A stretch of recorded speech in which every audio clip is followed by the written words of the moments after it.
বান্দির পোলা আসিফ নজরুল কি একটা আইন চালু করলি রে তোরা।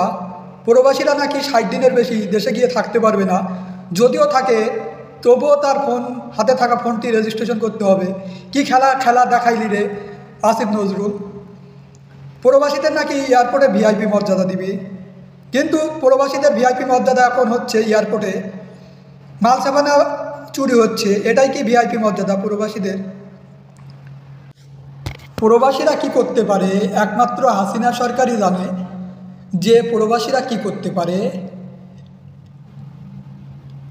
আর আসিফ নজরুল পদত্যাগ করা বা না করা পর্যন্ত রেমিটেন্স শাটডাউন, টোটালি ব্যাংক লাল করে দিতে হবে, তাহলে আসিফ নজরুল পদত্যাগ করতে বাধ্য হইবে।